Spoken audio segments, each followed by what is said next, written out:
Okay, I'm going to go ahead and start the meeting now. I'd like to call to order the meeting of the Town Council of May 11th at 7 p.m. And can everyone please join me for the Pledge of Allegiance?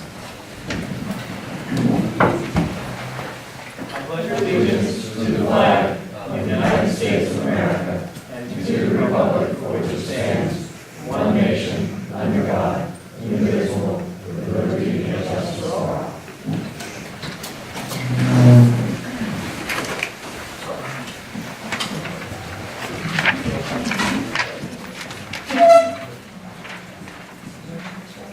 Mayor Frazier's out this evening. He's a little under the weather. Mr. Bay? Here. Mrs. Hagan? Here. Mr. Mickey Hummel? Here. Mr. Randy Hummel? Yeah. Mrs. Shayetta? Mr. Trenfair? Here. We all have the agenda. Are there any modifications we need to make? Or I'd just like to move under scheduled appointments, move number C. to make basket first? Okay.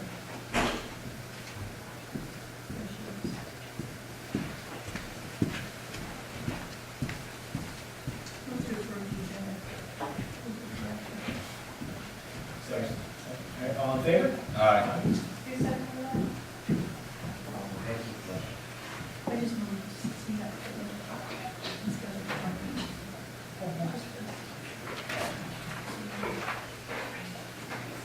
All right.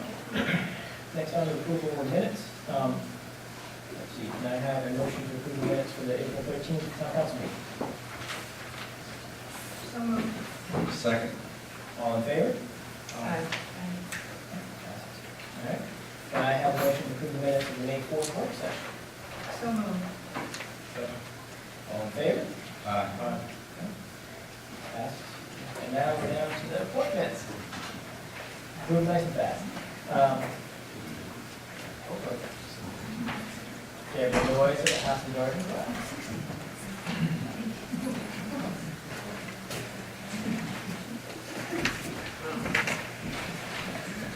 Hello, good evening. Myself and Madeline Blake, who was the committee chair for this project this year. We had, I'll just give some background, it was our 4th annual May Day Basket Contest, and each year it grows, we get more and more people participate. I think we fine-tuned the process a lot, so that helps with all the advertising and such. But, so this year we had, what was it, 18 residences and 4 businesses, something around that, I guess, right? Yeah. And so we'd like to go, we'll go through the, do you want to describe the judging, how you did that in your committee? Well, it's very subjective as to what people like. It has to be cut flowers, fresh cut flowers, and just interestingly arranged, artistically, I suppose is the word. And you had, there were 4 judges? 4, yes. Oh, and, that's, thank you, I was hoping to back that up. Thanks. I have all of them if we want to. Oh, good, so maybe as we go through it, we're going to start with the residences. Well, we can start. Or whatever, how do you have them? Sorry. We can start wherever. Okay, well, that's the business. Okay, we'll start with the businesses. Okay. All right, so in the business category, Bay Healing Arts Center got first prize. Is a rep here? No? Okay, we'll deliver their award. And that was theirs. And the second prize went to Wine and Design. I thought that was very clever. Cute. Are they not here? And third prize went to Artworks. That's okay, that's okay. There we go, Artworks at 7. Yep. I'm here, actually. Oh, okay, great. Thank you. Yay. Valerie also did artwork. Yes. She said she was going to try to make it for one of our first prize. Oh, okay.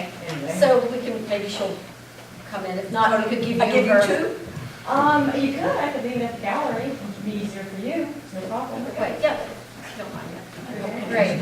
Well, just stay up here too, so I was hoping for football. Okay, and then into the This residence. is the honorable mention. Oh, the honorable business, mention, that's right. Which was very pretty. That was the church. Yes. Yeah. Honorable mention was the Chesapeake City of Praise Church. And then the residence category, first prize was Chris Dotson. and she got all the flowers from her yard and her neighbors. I was like, Which I thought was a Quite cool unique. idea, yeah, for that, yeah. And number 2 is Jennifer Hummel. Somebody, maybe want you Hummel for the Hummels? I don't live there anymore. I wish I did.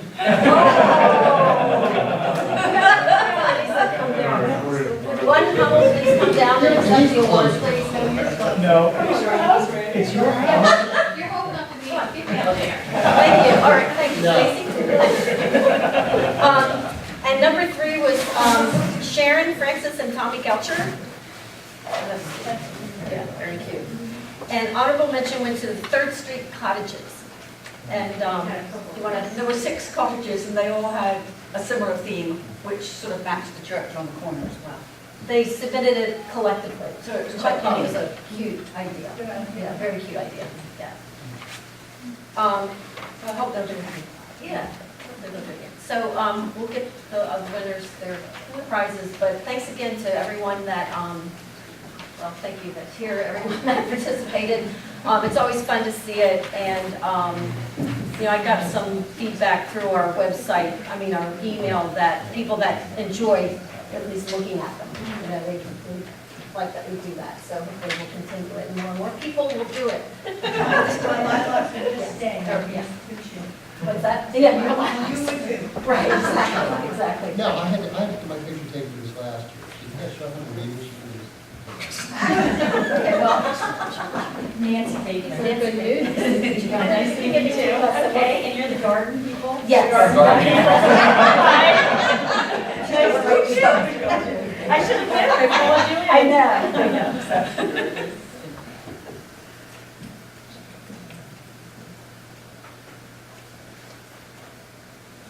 Okay, thanks. Thank you. All right. Thank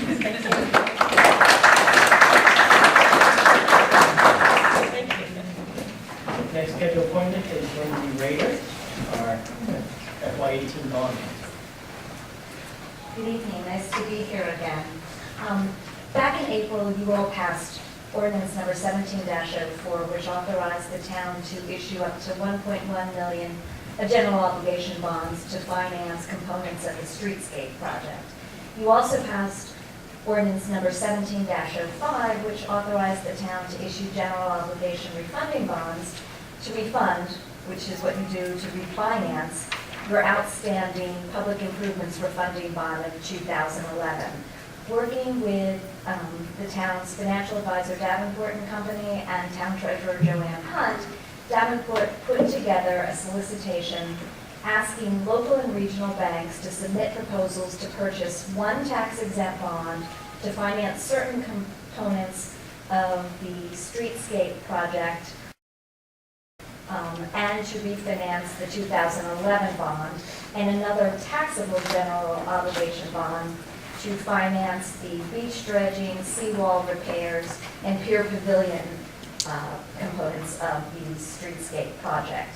As you know, last week when we met with Davenport, the town received 2 responses from 2 different financial institutions. You voted last week to accept a proposal from Capital One Public Funding, LLC.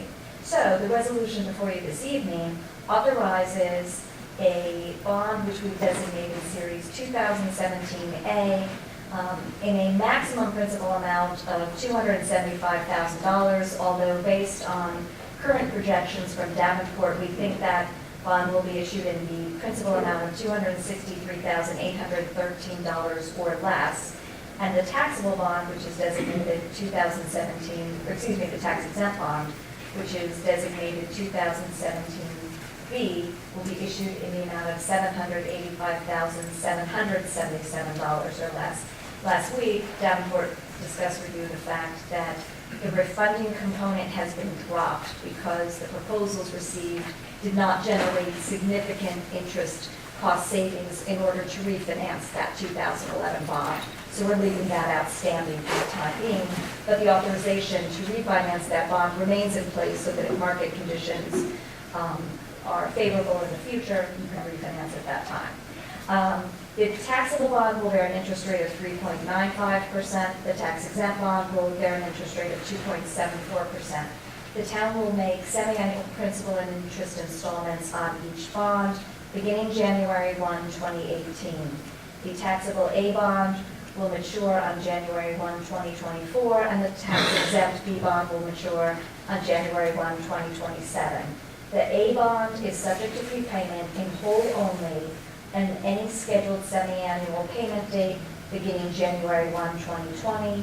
The tax-exempt B bond is subject to prepayment in whole only on any semi-annual interest payment date beginning January 1, 2022. The resolution contains a lot of standard verbiage about who serves as registrar of the bonds, transferring the bonds, exchanging the bonds, restrictions on exchanging, provisions for getting to closing. Most importantly, the resolution includes a pledge of the full faith and credit and unlimited taxing power of the town to payment of both bonds, although of course to the extent you have otherwise available revenues, you can use those as opposed to tax revenues to pay debt service on the bonds. With respect to the tax-exempt bonds, the resolution contains standard tax representations about maintaining the tax-exempt status of that bond, authorizes town officials to sign what we refer to as a Section 148 certificate, which is required by the federal tax code. The town states in the resolution its expectation that it will issue $5 million or less of tax-exempt obligations in calendar year 2017, and if that remains true, the town will be a small issuer and you will not have to comply with the tax code's arbitrage rebate requirements. That's a favorable thing. Because the town anticipates issuing less than $10 million in total of tax-exempt obligations in calendar year 2017, the resolution also designates the tax-exempt bond as what we refer to as bank qualified. Because that bond is designated as bank qualified, the banks were willing to give you a more favorable interest rate versus a non-bank qualified tax-exempt bond. And then finally, there is a catch-all provision which we like to include these days that to the extent the proposal submitted by Capital One did not, to the extent the resolution doesn't accurately reflect all of the proposal's provisions, the mayor is authorized to make necessary changes to conform to the proposal. So that's the gist. I'm happy to answer any questions. Any questions?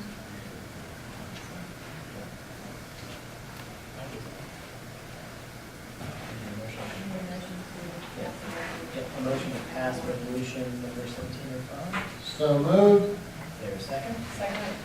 All in favor? Aye. All opposed? All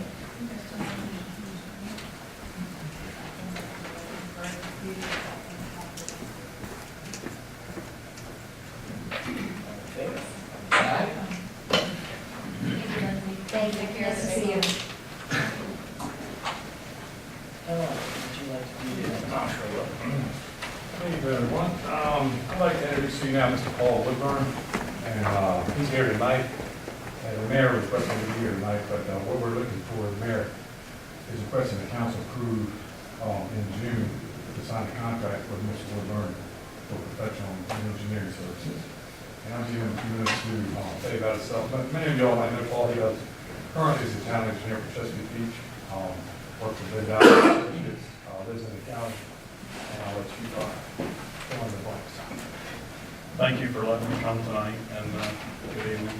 Again, I'm Paul Woodburn. I'm with Van Dyer Associates. I've been with Van Dyer since 1989. Started there at University of Maryland. I live in Huntingtown, and I have a vice president of the company. It's a civil land development company. Primarily, all we do is civil engineering. We do environmental engineering, environmental design, permitting, and I'm also the town engineer, as Donnie said, for Chesapeake Beach. Mayor Donovan asked me to come down in 2003. He said, I got a little problem at the wastewater treatment plant. No problem, you'll be out of here in 2 weeks. And here I am. But the people in Chesapeake Beach, and actually I'm in Mickey and North Beach, employees that live in North Beach, fantastic people, and I love it. as I told the mayor, I said, there's a lot of things I could do, but I really enjoy working for the town of Chesapeake Beach. And I'm sure it'd be the same for North Beach. You have my resume there and a lot about the company. All the projects that you have going up here, I've worked on already in Chesapeake Beach in some fashion, a lot with John. Big shoes to fill. John's a great engineer, and when I was coming out of college, I heard his name a lot. If you have any questions on any projects I've worked on or anything that I could help you with, I'm here to answer them. Like I said, I'm in Huntingtown, I'm close by, so I'm always around. I'd like to add today, we had a further meeting with State Highway on the 261 project. And Paul actually sat on John today, too, just more familiar with that project, so he was already, started a little bit, get his feet wet over there. I'm sure just like Chesapeake, I don't know if we have more water issues in North Beach, but that seems to be a continual focus, so. Well, we have the drainage issues that you have, but not as much, for sure. We have a little more elevation. But with Fishing Creek, it's a continuous process for us to maintain the trail, which, I permitted and helped get constructed, but maintain that trail. They'd like to expand the trail someday. We continuously have to clean the trail, dredge the creek every 6 years. So we have to get federal funding for that. We got to get state and local funding for that. We just got a grant for $135,000 to do a temporary dredge, and we got to go back and meet with Sandy Hoyer and get a couple million, but it's part of the job. Yeah, we have the sewer force mains. I did the ENR plant upgrade, which were like 4 punch list items away from finishing. So that was a long project, which actually you guys are involved with the funding on. And I believe you bought some more taps with the project, if I recall. So if you have any expansion, so that's a continuous, project on its own, keeping that plant alive, running, and maintained. And with the new upgrades, it's a whole new rocket ship. I mean, technology is so much more advanced than they were used to. So, challenge, but yes, we have plenty of drainage issues there to deal with daily. Meeting went well today. Yeah, it went real well. Yeah, I think it went well. They brought out the first time we saw the plans yesterday. They had a set of plans out, and we went through page by page, shoot plans, and asked for questions, comments, corrections, and then we did after, even though it was raining, we did a field walk, and walked the site with the representative from the state, and then everybody's going to do a walk through what challenge we had. Oh, that was today? That was I think I saw it. Yeah, It was like, bunch of- wow, bunch of little yeah, orange okay. cover. Yeah, I couldn't tell if that was you. Yeah. Some people up in the orange. We even discussed your driveway today.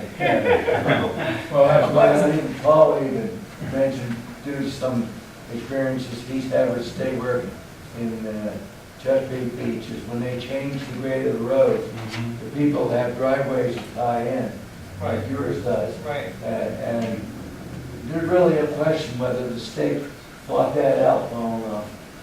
Well, they certainly didn't there, and we're still fighting it on certain houses for certain people.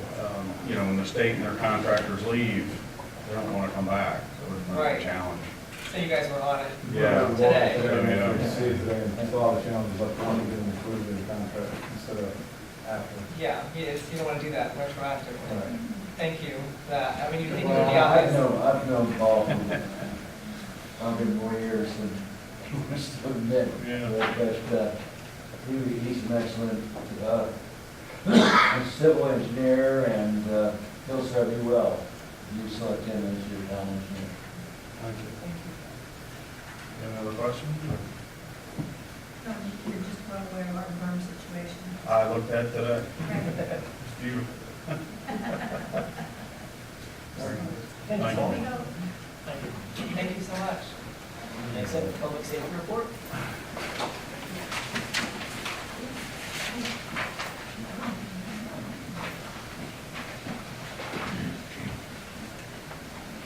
Good April, sheriff's office handled 155 calls in North Beach. It's down from 166 in March.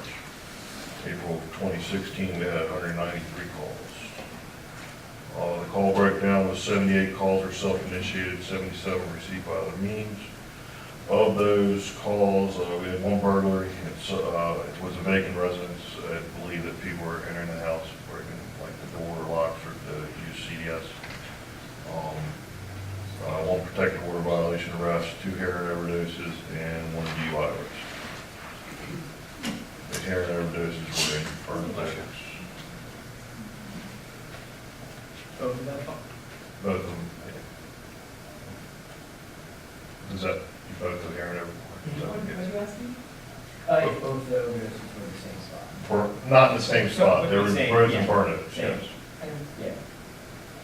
We didn't, I thought we had, well, I hate to say it this way, but there was no fatals. No fatal. There's a fatal in Chesapeake Beach. There were 2 fatals in Chesapeake Beach. 2 in Chesapeake Beach. Yes, sir. All right.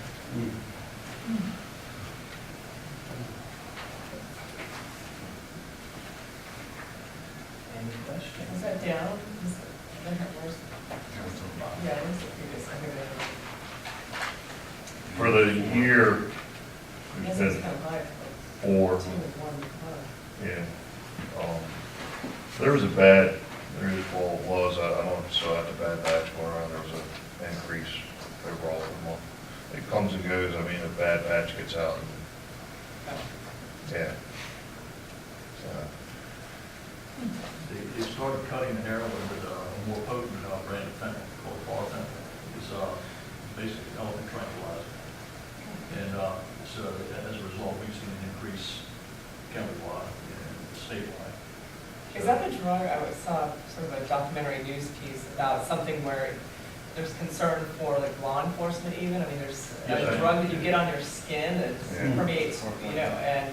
Anything that we're handling powder based, we don't know what it is. They're encouraging us to handle rubber gloves now because it's sensitive to attack you through your skin. You could have an overdose by helping somebody.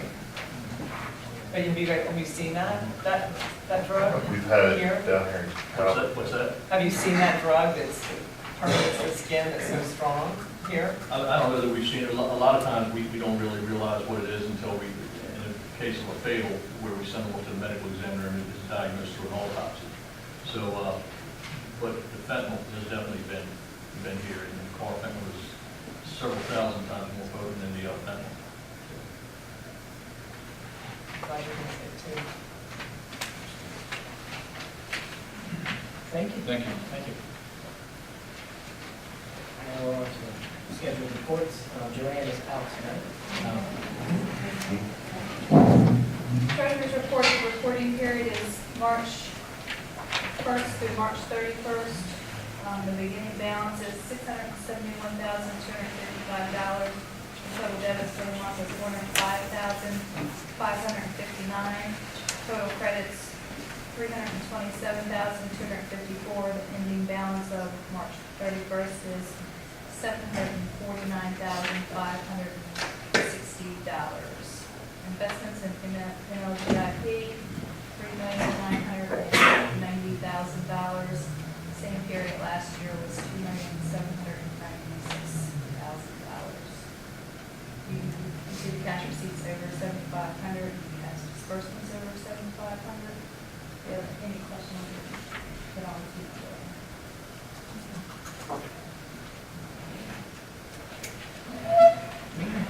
Well, you're up. Yeah. Do we want to accept it without being able to ask Joanne questions? So, Totally up to you if not, John. I have a question on an item that I want to email and just find out what it's for. If you ask, I may be able to answer. The disbursement for the autism project, is that part of the community block? That is part of the community block. Okay. Yes, it is. Move to extend. I give that. Second. All in favor? Aye.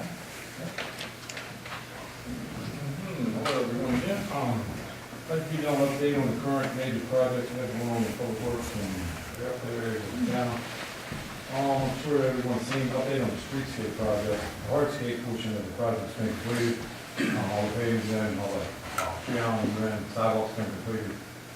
We did a walkthrough, did a measurement. Contractor actually emailed the final invoice for all that work. The Stanley Concrete, both of those contracts are complete, so, as of yesterday. So we did the invoice into that. It came in just a little bit more because we had some, work between the two projects. It was only $10,000 more, but there was some stuff that wasn't in the actual contract. So the unit prices came up just a little bad higher, but not much. It was pretty close to the extra work. And I'll have the numbers in June, since we started today for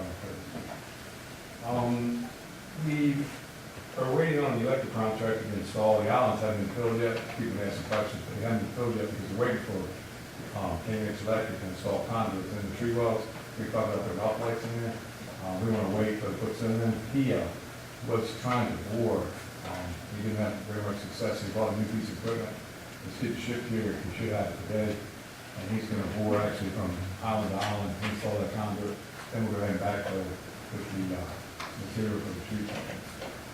We have contacted F&F Landscaping. That was the bidder that was low bid, that we awarded the contract to for the landscape bid. We have made contact with them. We want to set up like a walkthrough meeting to get them on schedule to go ahead and do the plans. We have not heard back from them yet, but I expect that probably next week to the call. Hopefully, by the end of next week, Rick will be done. We'll start, with the tree plants and also at Dallas Park area. We are light poles. I got a call yesterday. They are actually did ship from Connecticut. We thought they were going to be here this week, but they're waiting for a full load to come down from Connecticut. So the trucking company called. They do have a load man come this way.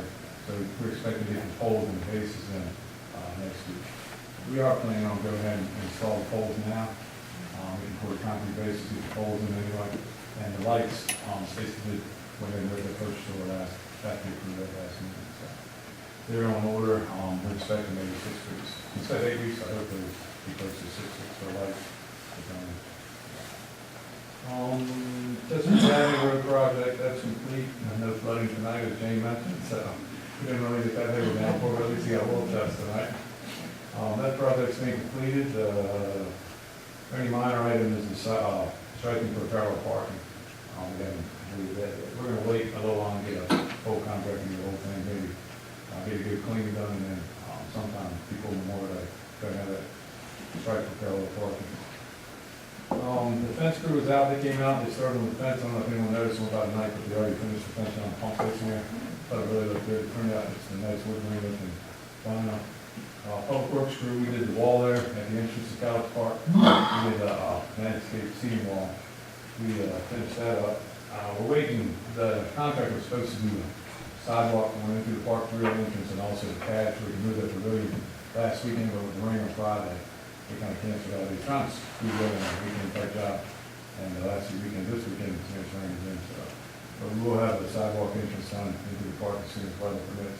And also, we're going to pour a pad so we can move that pavilion more in a better location, so it's not kind of like right in front, blocking everything up. So that will be done for the next week or two. Environmental concerns, I'm happy to report, as I know all you are happy to hear, are back on site. They're putting in the base on the east side of the berm. Their plans, I know they sent a pretty lengthy email out, but their plans are to put that stone base in, give it a little bit of time to settle, make sure settlement's good, check it in the temperature, and then come back in and do the dirt work on the berm as it is on the west side.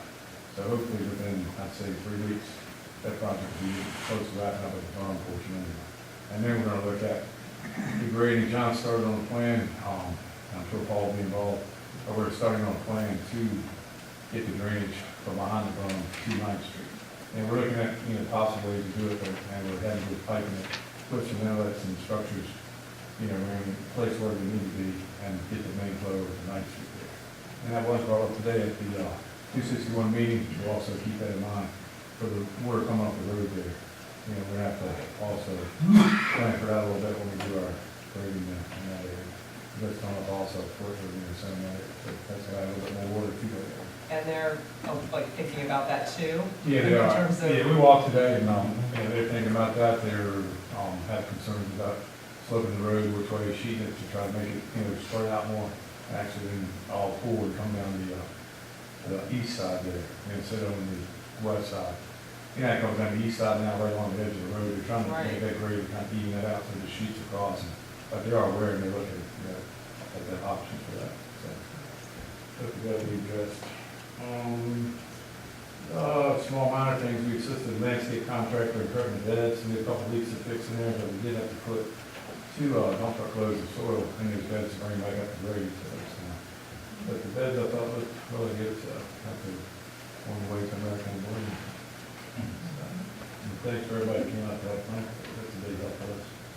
Water tower painting crew, that today, go back home because of the weather, but they're pretty much 2/3 of the way completed, they started on the emblem on the bottom. They got all the primer work on, they put a base coat on the riser, all the legs and the bottom of the bowl, and they're like halfway up on the main part of the tower. So hopefully they'll get back, Monday, Tuesday, Wednesday, so we can complete with the whole tower, we can put that back on the line. We did have a couple of minor interruptions, we figured out a couple of things that might be causing them, we hadn't had any sense, not on wood. But the water interruptions, we probably got, 100 calls. Dane called me, I said, turn the spigot back on, the water was on, it's only off for about 10 or 15 minutes. And we put out an email blast prior to that, stating that maybe might be interruptions, so we did get several calls, but like I said, for power being down for 3 weeks, I'm taking feedback. What caused the interruption? We had a heat, I think there's one thing heats up that breaker, that control on PLC, and that real hot weekend was one of the days we lost it. You go there to check the power, you never can, it's always good when you check it, but I think it's like a heat brownout type situation. Okay. When that pump's running, when you surge or something in, or BG loses a little bit of power, that thing reads how many volts or how many amps is coming through, and how many volts is coming through the station. If it drops a little bit, it's made it come out, and that the motor can run up.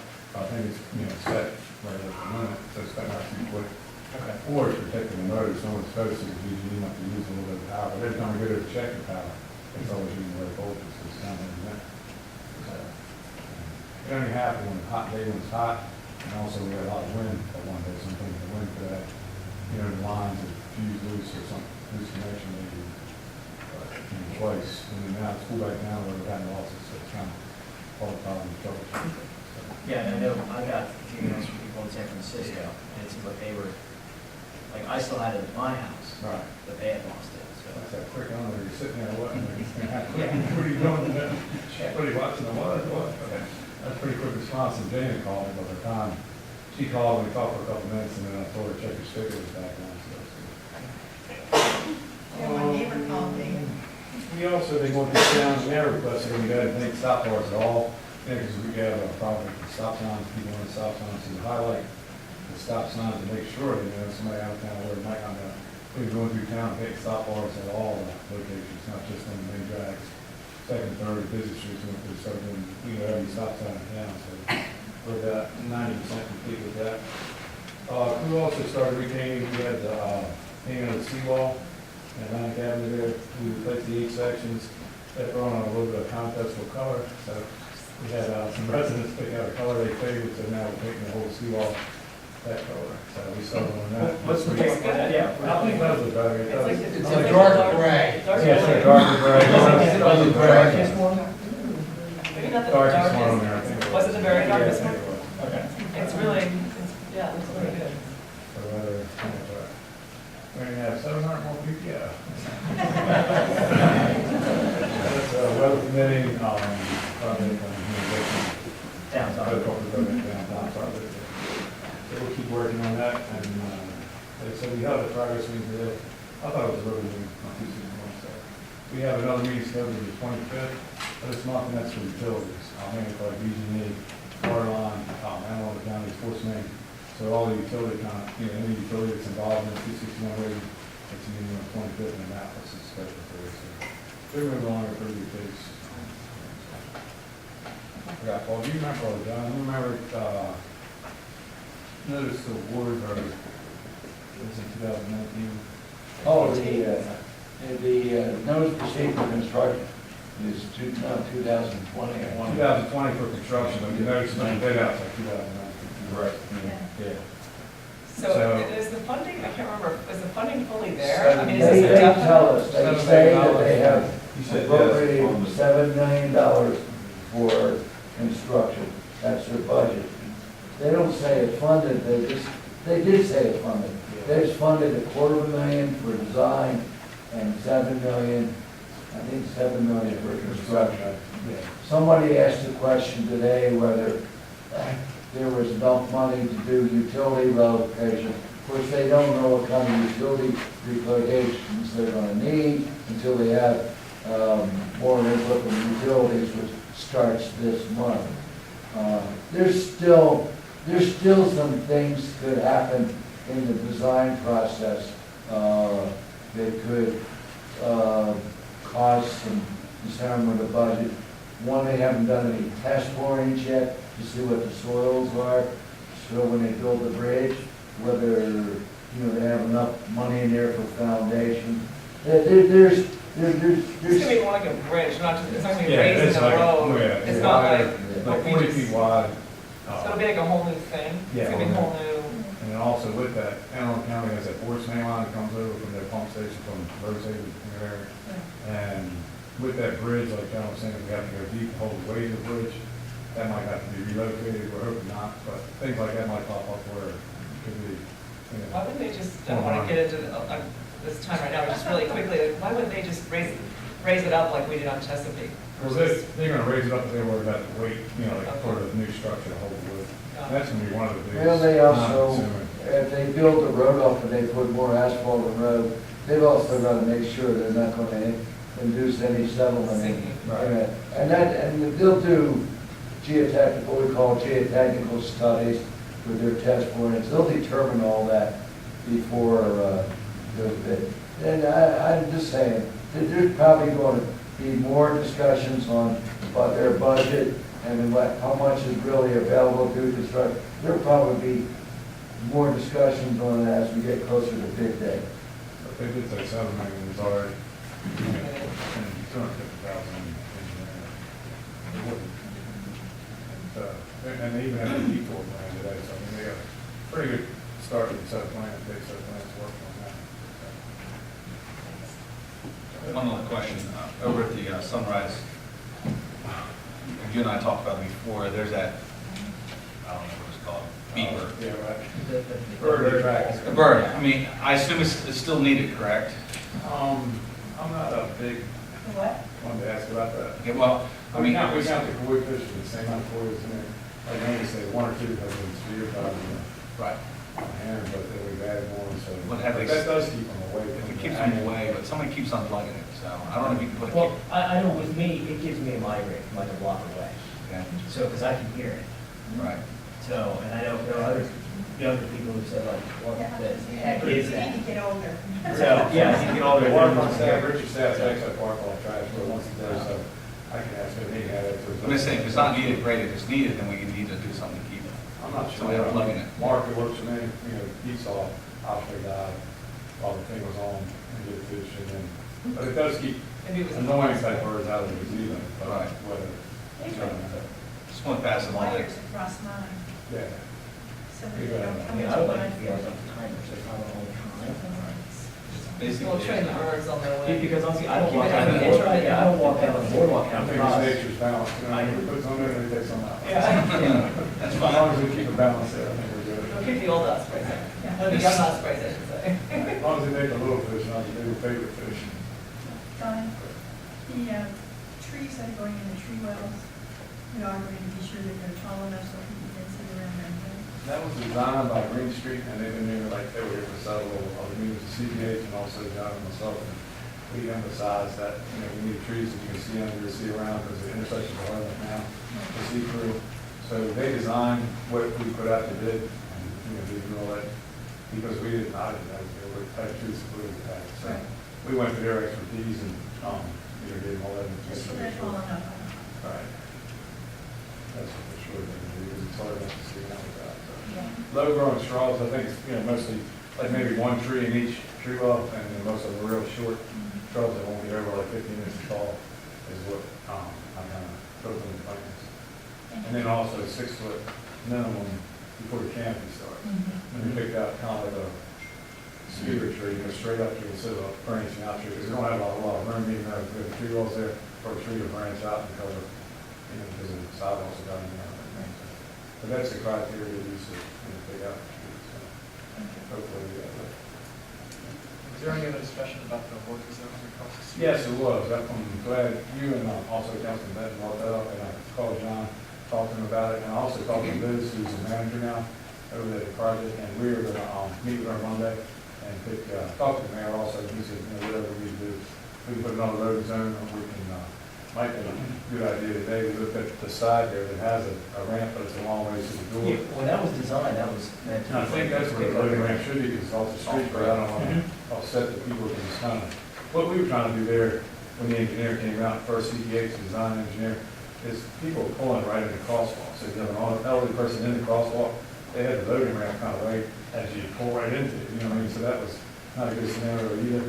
So that's why those kind of tree wells went in. And Liz, who manages the senior apartments now, so a lot of the residents want to see the trees, they think it'll look nice, but it's just an inconvenience now to get out. I told her, when the bus comes, the transportation bus just had to stop in the road, because I watched it today, actually pulled up there today, when it was unloaded, it was not even 30 seconds, so I mean, people can sit and wait until we come up with, but we are looking at, we either solve another ramp or using that. Whatever we do, we're gonna have to eliminate some parking to make this work. And we'll make sure what we do, they're on board with the parking we eliminate, so we have room to get a bus in and bus out. Unless they do to the side, like we said, I think that was designed for that. And I never really looked at that hard, but if you look at it when you leave on the right side of the building there, if you start trying to come over, it's a handicap ramp and everything, but it's a long way to the front door, so. We spend money, I called her today, she didn't want to meet because of the weather. That's a little money, so we're going to give them to everybody on board before we do it. But the mayor is in full support of doing something else now. Thank you, John. John? Let me give you the highlights of my written report. On the flood dike, the fine print in all the reports we got in this month is that the flood dike will be substantially complete the end of July, early August. Put it in your calendar. It's in writing. Okay? It's in writing. So we'll see. Of course, Don talked about the major meeting. We looked at probably a set of drawings, had 50, 60 sheets. End of the day, we actually looked at each sheet and raised a lot of good questions. So they're really into the design. A lot of work's being done. And they'd have to set up plans here at Town Hall. If you want to come look at them, we'll put them in the lunchroom and give you a cup of coffee. But we're going to be reviewing the plans next couple of weeks and sending any comments or questions to the state. Still working on the slip drain project. I hope to have that well-oriented before I leave in June, so that you can do that work in the fall or next winter. Probably next winter would be the best. Pier Pavilion project is one of the elements of that is getting the critical area legislation in the town updated. I reported last month that we need to change our critical area codes to allow for change in use of burn oaks, to adopt the new maps that critical area gave us 2 years ago, and to allow for the pavilion installation on the pier. We had originally hoped to be able to introduce and start some of that legislation. I guess, Stacy, that's going to be in June. Yes, the mayor. Yeah, we were supposed to have received information from critical areas last week. We didn't arrive until Tuesday morning, so Stacy and I actually worked on it today. So you'll be introducing some legislation at your June meeting to put all these things into play.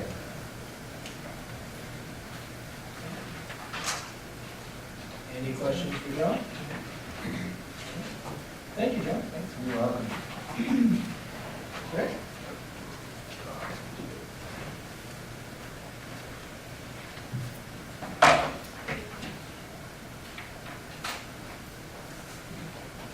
Okay, first I want to explain, I had one of the residents had asked that was here last time about the vehicles when we list them, about the tags, and then sometimes they see that we have listed if they're complied or not complied. And they made a reference that one of the vehicles was still, one of the trailers was still there. When we put that the person that's complied from something we had listed the last month, it could either mean that it's gone now, or that they've just contacted us, said they received their notice, and then made some arrangement to have it gone by a certain date that we agreed upon. So we just listed as complied to get it off of the ongoing list. We had quite a few this month. You see, we had one house that we had to have abated. We've actually had, with two houses were abated this month. One for grass and trash pickup, and another one was an empty house that John and I are actually waiting on documents now. They're supposed to be rebuilding right there on Fish Street. And I guess the previous owner had dumped the refrigerator and some appliances, some other things in the yard and left it that we had to have picked up. Other than that, it's basically been most of the same. A lot of, with all the rain, a lot of tags and stuff for grass. Only one house inspection this month, and Donnie started on business inspections today, so I think he'll have those done probably by next month, have them all done. Well, two questions. At the bottom of the first page, it says fire pit notice. I mean, I know what a fire pit is, but I mean, it must be pretty big. It was fairly good size. And it was not to code? Well, there is no code. There is no code. I mean, yeah, you have to have. Right. a fire pit, yeah, okay. On these, They removed it.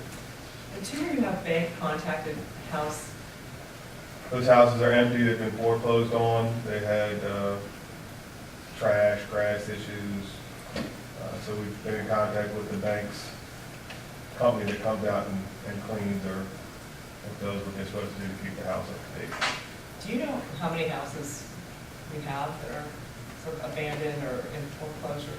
Well, we have the 5 that John is working on now that we put in for the demolition, and recently there's been another 4 or 5 that have been foreclosed on, and I think there's 2 or 3 more pending.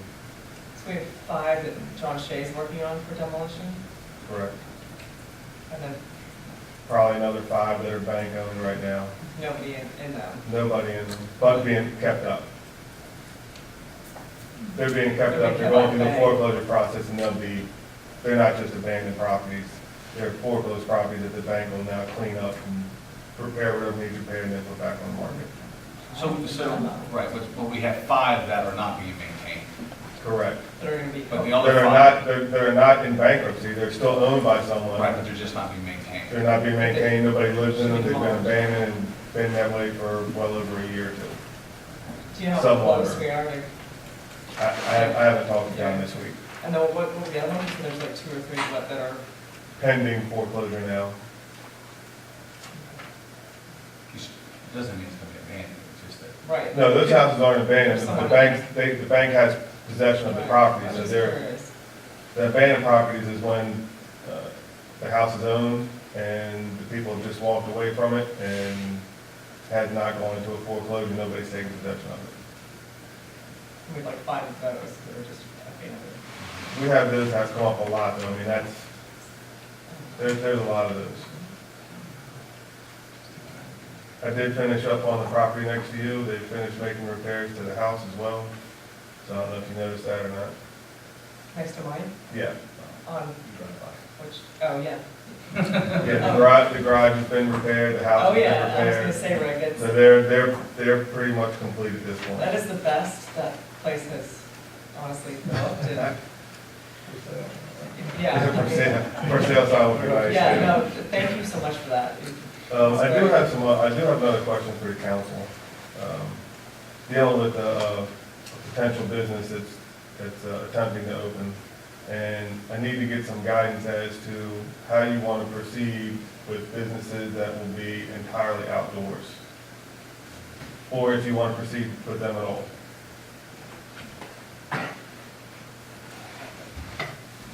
What's stopping it?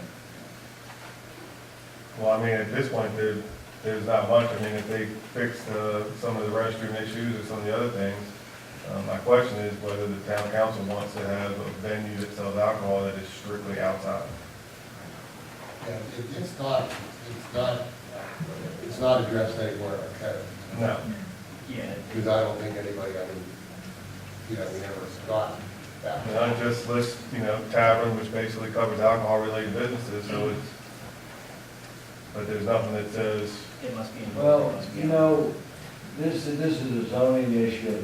We have definitions of different uses in zoning, and they define restaurants and eating establishments and food establishments, and the connotation with those, that they're in a bricks and mortar building, okay? There is no category in zoning for outdoor venues for alcohol consumption. So in it's other purely words, outdoors, it's strictly just an outside, strictly bar, outside, like a yeah, beer like a garden. beer garden. Yeah. yeah. So I mean, that's kind of what, I think the town council needs to decide whether they want to have beer gardens pop up in North Beach. It's really, if we, to properly address it, we would create a category, a use category in zoning, and then we would define what the conditions are that use could exist. So, And that's done at the planning commission level. huh? And that's done at the planning That commission. would be council could initiate a text change to zoning that would address it, or you could ask the planning commission to look at it and have them make a recommendation to you. And then at some point, after you thought it out, they thought it out, then we could decide with the town attorney what we need to do, the codes to make it happen. So the planning commission meets May 25th. We can put it on their agenda, and maybe Rick will be there, and he can share his concerns and see what advice they may have. What's I the mean, we timeline have- of this business trying to open? I mean, is there like an urgency? Right now. Right now. And the discussion Rick and I have had with the mayor several weeks, he asked Rick to bring this up to you all tonight, keep you in the loop of information that we're receiving daily on this business. So Because that's- my opinion was, after talking to John, that we really didn't have a category that fit. And I've told this person that I don't believe that it will be supported by the council or planning for a strictly outside venue, that it would, that there's, that Technically, we could say there's no use category defined for you to do it as a illegal activity. that if it was to operate again like was listed last time as a tavern, that needed to have a basis in a brick and mortar building with the outside area being secondary or, as in addition to, not the main focus. So alcohol is the main focus? Absolutely. Absolutely. And It's would a bar. there music too? Yes. Yep. So the location for the music and everything else is not gonna be an issue. It's strictly in a commercial area now with no residential abutment whatsoever on the property. So that's really not the issue. The issue is some other zoning issues and bathroom issues, those sort of things that I think they're gonna address. Yeah, what are the bathroom issues? There's bathrooms they're gonna have access to inside that they're gonna renovate. There's enough for the bathrooms in That's there? like Only has to be health one. department issues and,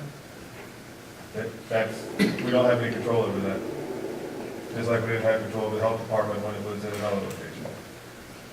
But I've addressed those issues ahead of time, saying that they need to be rectified beforehand. But I don't want to run into the same issue we had last time, where we go back and forth between town council and planning commission over and over and over again. I want to outline exactly what it's going to take now, and let that be the end of it. And if they can meet those qualifications, they do. If they don't, then that's the end of it. does it make sense to do something, John? It sounds like you're saying there's an opportunity. We don't really have a category for it. Would it We be- do not. Could it be the case where, since we don't have a category, that the person has to actually it's almost like maybe, I don't want to say a non-conforming use, but it's almost like an exception to be looked at? I'm just trying to think in terms of procedure. Well, that's something that You know what I mean? me and Stacy and the way I've talked, I said, I think that the council needs to to probably make a decision whether they want to even go down that avenue. Do you want beer gardens? I mean, do you want someone renting the field next door here and applying for the same type of business? I mean, and if you're going to say, yes, we don't see issue with beer gardens and that type of establishment, then I think that there needs to be some sort of text written as to what's allowed. When I was on the planning commission and we were going through the rezoning and recoding and like changing vacation rentals over to like special exception with conditions. Right. That was twofold. One, to get all your neighbors involved, which is a special Right, exception. exactly. And then the conditions really were the teeth. If you don't meet the conditions, you can't operate. Right. The fact that this doesn't have a use category and the definition means that it's a use that needs those. And based on the experience, it needs to have the conditions like the teeth. But for accountability and to hold. But off just operation, it's like, Well, there's two ways to go here. You could write in your codes what it is and what is allowed under what conditions. Or there's in zoning, there's a thing called a special exception. Right. A special exception is where you want a town board to listen to what the program is that's being proposed, and then they would determine what conditions need to be applied to make it comply with our comprehensive plan, our zoning codes, and to be compatible with the neighborhood. That's what I was kind of thinking. Then they would make Right. the site-specific conditions for that use at that location. but the big part of that is that's the planning commission. And then the special exception is the board of trees. So the planning commission, we need to have like the mechanism in there for the use. But it's sort of like what Rick's saying is, do you even want to consider, it's like two options, do we want to consider it, or B? Well, what I told do the you person think now it's is I don't think that it would be supported. I told them that their best option would be to have an inside bar with an outside exterior. And so that their main serving area would be indoors and then people would go outside to hear the music and talk and hang out, but that they had to have some component indoors. Now, I told them I can't guarantee that's what it is, but I said I don't see that it's, What about a kitchen and, I mean, they're not gonna have to. Yeah. There's no food. Huh? This is gonna be, the way I understand it, it's gonna be a field party, like There's in no the food. college. It won't be much different than No, what but it what was about previously. the dishes, I mean, what about cups and, or is it just, you gotta have some Red kind Stella cups? Good question. Yeah, that's what I mean, like, how, It won't be any, I don't envision it being any different than it was at the other location, other than it's going to be zoned better. With the health code, at least in Anne Arundel, if you're serving alcohol, you have to serve some level of food. That's not true. So, is that different in California? It's not true in Anne Arundel County. It depends on the type of license you It's not have. like, okay. If you get what he's applying for, which would be called a Class D tavern license, which is a state-issued license, Okay. it doesn't require any component of food to be sold Strictly. to alcohol. There's no 30, 50, 70, there's no split whatsoever. You don't have to sell food at all with the Class D tavern license. Okay. and would this be I mean, it doesn't really be year round, I would imagine. It probably won't be any different than it was, other than in a new location. I'm sitting in on the meetings with Rick, Stacy, and the council and staff. Just like the council to think about it, sure, because like Rick was saying earlier, if we permit a special exception here, then what's to stop somebody, and then all of a sudden you got 5 or 6, or, it could turn into something we really need. My suggestion is that alcohol-related businesses should have some basis in a brick and mortar building, and their exterior should be secondary, like Mexico's outside is secondary. Right. Neptune's out front is secondary. It's not their main serving area. Now, even in the location that they're looking at now, the outside is obviously going to be much larger than the inside, but if the main serving area is inside, people are going inside to get their drinks, there's a little more accountability. They're going inside to get their drinks, they're going back outside to sit down, listen to whatever band they have playing.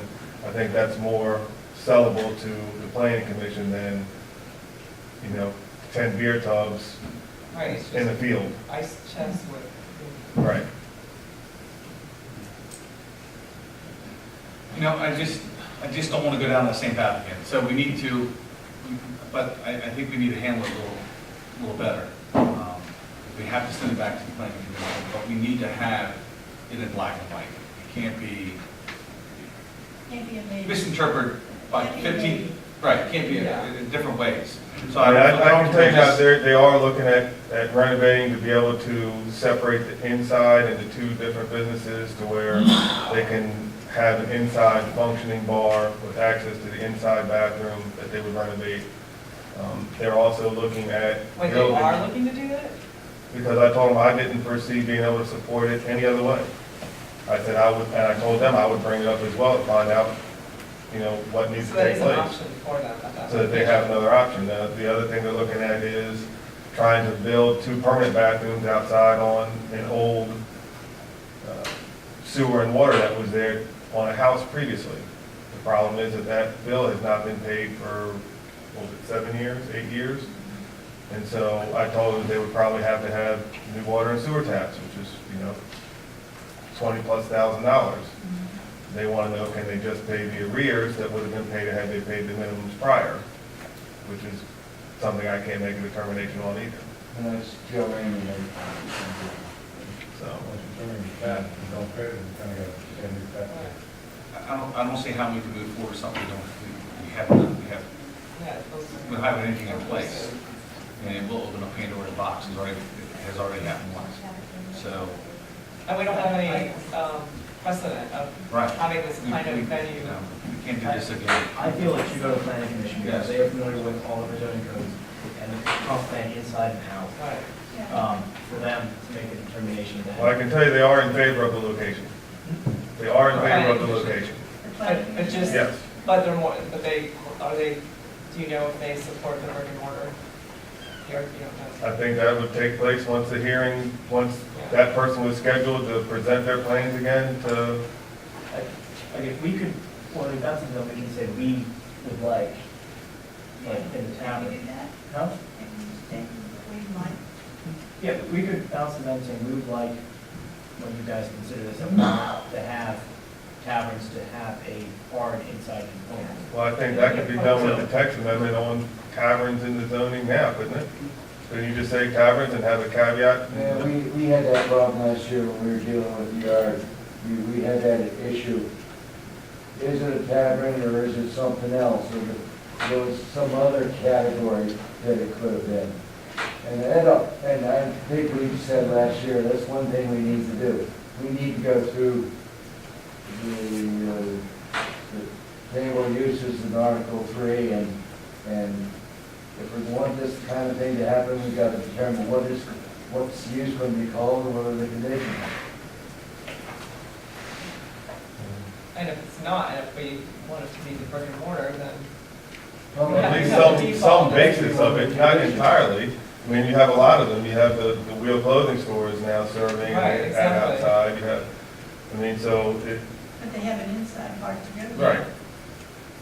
So it doesn't have to strictly be that, but I would think that you would want You got a big inside, they have an outside. Exactly. you would want to have some basis of brick and mortar to the business. Yeah. That's whatever we want to do. I'm in support of That's the point. the planning commission. Yeah, going to the planning commission, but telling them that, we, and, The feeling is right now that we don't have a category for this, so it kind of can't go forward based on what we have currently in the code. And so there has to be that brick and mortar piece needs to be clarified. Rick, what's your thoughts on what the next step should be? We mentioned it at the planning commission the last time, and they were actually in favor of the location. They weren't sure, they were up in the air as to the strictly outside venue. They weren't completely opposed to it. That's why I said, and I spoke to the mayor, and me and Stacy talked, we thought we should bring to the council to say that maybe the recommendation should be that the town just does not want an alcohol-related business that is strictly outdoors, like beer gardens or whatever they want to classify them as, that any business that's in the process of selling alcohol for consumption on the property should have some basis in a brick and mortar building. And the next planning zone is May 27th. The 27th. Stacy, on that agenda, could you put on a discussion on that use? I'll go with that. Yeah, if we wanted to do that, that'd be. The planning commission has to move down to us, and then I think it We have a public hearing. Public hearing, yeah, there's a couple of different John, changes. two or three procedures. It's gonna be, if the stars align and they get something written the 25th, it's gonna be July, is the earliest before we need the dot line. Because it has to be a couple different levels of public hearing. I mean, I think it needs to be done even if they decide to put the bar inside there. I think you need to do it Yeah, just, yeah, it should, Well, it's not like we need to decision one way or the other. Yeah. It's an ordinance or one way or the Yeah. other. So- Clarify that. so then I'll go to that meeting on the 25th then, and talk to them about what the council would like. So, all right. Anything else, Rick? All right. Is that satisfied? yeah, that satisfies me. Thank you, Rick. Yep. Dawn. Hello. So for the month of April, was busy with the newsletter. That was the whole, my time, gathering information, articles, and publishing the newsletter. Created numerous print advertisements to promote special events and town venues that are available right here. I completed the town waterfront brochure that's available now at the Welcome Center. I began work on the marketing brochure that we take with us to conventions and outside of the area, and we also put in all of the visitor centers in Maryland. That should be back next week for distribution. Updated the call for entries and marketing postcard for the art festival we're having in July. We have a couple of online event sites where we list those, that type of event, so I updated those entries. Creative programs attended and photographed the dedication for Sally Donaldson and Liz Claggett. We now have a Sally Donaldson Welcome Center brochure, so everyone who visits the town on the beach know why we named our Welcome Center after Sally. Promoted, attended, photographed the Comcast Cares Plant the Town Day, and mulched. Except Randy, excuse me. Created and printed badges for all the town attendants, new and old. Set up an automation system so that all of our email blasts that go on our website and out to our email subscribers, they automatically go to our social media accounts now. And then all of my daily tasks that I do. For Facebook likes, in the month of April, they increased by 39 for a total of 8,023. Upcoming events, Bellini Farmers Market tomorrow, and Patrick Park Cruise and Art Fair. The carnival's going on through the 14th, which is Sunday. May 20th, we have a movie on the beach, Star Trek Beyond. May 26th, we have the Winstons back on the pavilion, it was very popular when we were here years ago. May 27th, we start all of our rentals, the bikes, the kayaks, the paddleboards. Bamboo Chicken Band, they've been here before. Concert June 9th. June 10th is the Dragon Boat Festival. June 17th, another movie on the beach, The Secret Life of Pets. June 23rd through 25th, we have the North Beach American Film Festival. And then we have the July fireworks and more movies.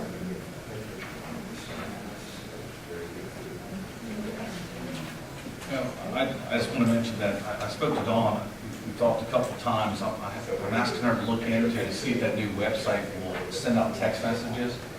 And it's for people that sign up and request it. The reason what brought it to my attention was the day of the water. I agree, it was 15 minutes, but I also received, I think I had neighbors knocking on my door wanting to know what happened. I just teased them, said you didn't pay your bill, but it would have been nice that morning if she, just a quick reminder, because not everybody lives on their email and they don't get on their phone. And it's a 5 seconds worth of work when you have it on the website, just hit the button, it goes out to everybody for those who want it. So she's looking into it to see if you can do it. If not, then we'll go from there. But I just think it could be an added communication level for the town. And if anybody hasn't seen the Old Town Crier, there's a wonderful article about Dawn and her husband. Thank you. Our beach babe. I do not see Veronica, and I do not think that. No, Now we're on, No comments to come back. I'll go. I go into public comment. Deborah? First of all, I wanted to thank Dawn and Stacy for all their support with the garden club, because it is an town committee, and they've really been supportive with helping us advertise our event, so I appreciate it a lot, both of you ladies, and it's really exciting, the website even more and more, like, with the community that's getting pictures, and there's even a link for a membership, the membership form that I didn't do and all that, so that's pretty cool. I think that's something else I'm pretty excited. And then also just that's starting up again in May, our Yard of the Month, that we put on it. So that the 15th is always the day that we judge, so I just want to put along with that, advertise it as well. To nominate a neighbor, right? To nominate a someone neighbor, for the right, yard. and I already got one, we just Really? posted it, and I already got, somebody nominated me for neighbors, so, yes, it's a fun thing too, there are a lot of interest in that, and whether they, whether they're calling me, or coordinate with it, so. Thanks for all you do too, Deborah. Anyone else for public comment? Moving on, we have nothing under boards and commissions, so on to business items. Very good. All right, well, first of all, I'd like to say thank these gentlemen for sitting there listening to small town politics. I'd like to introduce Mr. David Isaac, he drove all the way from Connecticut to be here tonight. And Todd Allen, he's been here, as you remember, for the presentation on the crosswalks last time. I think this is a real important matter, a real important decision we need to make, or need to think about, maybe whether to put out the bid or not. So Todd, as you know, provided some crosswalk pictures of all the town, and they were probably the oldest crosswalks that they did in the area, or some of the oldest anyway. And Paul, I'd like to thank you for wanting to take some pictures and look at them. And after Paul went up, he took some photos of the actual crosswalks, some questions and concerns came on. So Mr. Isaacs is actually the representative that makes the product from East Flynn. He volunteered to drive down tonight from Connecticut, just I kind of wanted to give him a shot at the product here. That was one place we saw there. And actually, after talking to Paul today, Paul does have some experience with the same product, so that's one good thing. But I wanted to give him a chance. He has several other locations to kind of talk with the mayor about it. I want to give him a chance also to come back tonight and then review the product, answer any more questions you have. Please, like I said, it's a long drive. I'm sure he loved it, but all the questions you have asked tonight, because I don't know if we'll get him back again. But anyway, he can go over the product thoroughly. He's also, all y'all, the council people will be getting emails from me back and forth between so we send you everything that he sent. We do have some slides in there to be shown, but I'd like to turn the floor over and thank you for patiently waiting for your turn. Thank you. First of all, thank you for having me tonight. Appreciate it. And I'm going to give a card as well, so we at least have a contact point. And if I knew you were going to get those poles from Connecticut, I would have just strapped them to my car. That made it a lot easier for you. So I have in here a flash drive instead of using my computer. Okay. So, and You there, already sent me photos. yeah, but this is something This different. is different, okay. One of the things I'm going to show is a very quick video on the product in question.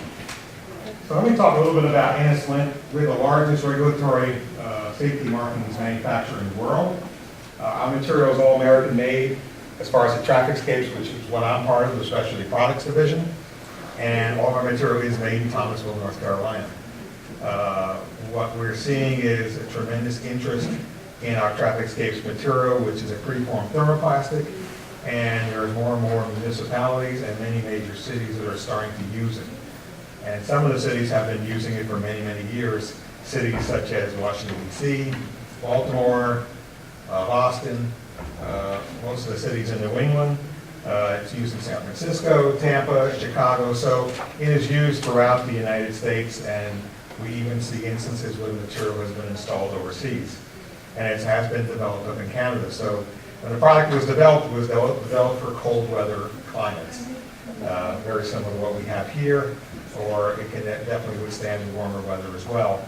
So one of the products I want to bring up is the one in question, which is our Traffic Patterns XD, which is a preformed thermoplastic that is stamped. After we go through the video, I will go through some of the products, and then I also want to answer any question you have. And as long as the volume's up all the way, we should be in good shape. All right. Maybe more complicated. There's the volume on this button. It's here. It's not plugged in.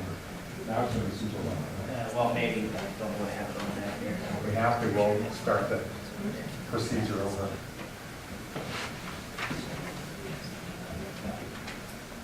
So also with me today, as you know, is Todd Alvin.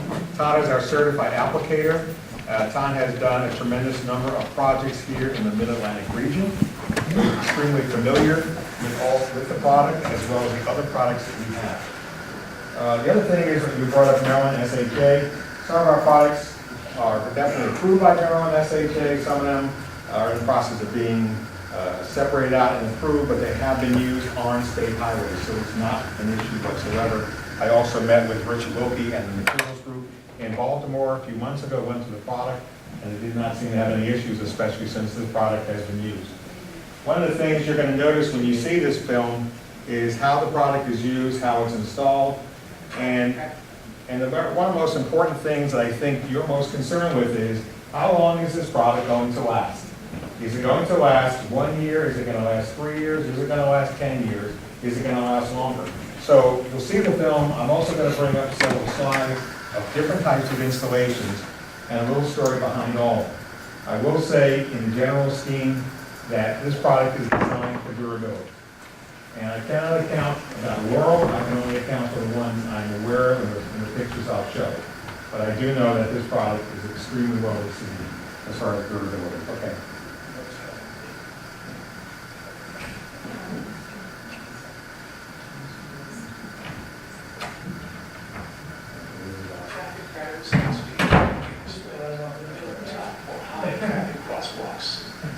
Traffic Patterns XD is an extremely durable preformed thermoplastic material that incorporates a unique aggregate reinforced formula with unprecedented wear resistance. Skid resistance is optimized because as the marking wears, new anti-skid elements are exposed. A perfect brick look is achieved by stamping the desired pattern into the surface of the XD material. Due to its resilient resin system, Traffic Patterns XD will provide a higher level of performance over a longer period of time compared to traditional brick pavers, which can result in maintenance headaches and pedestrian hazards.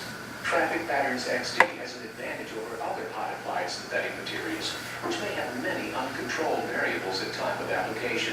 Traffic Patterns XD is used for crosswalks, medians, islands, roundabouts, and walkways.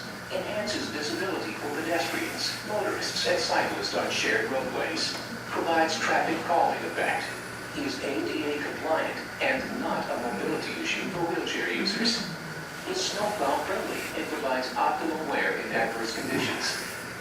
With over 25 years of experience in the traffic safety industry, Ennis Flint has built a solid reputation for manufacturing and supplying preformed plastic pavement markings with longevity, commitment to safety, unsurpassed quality, and unmatched customer support.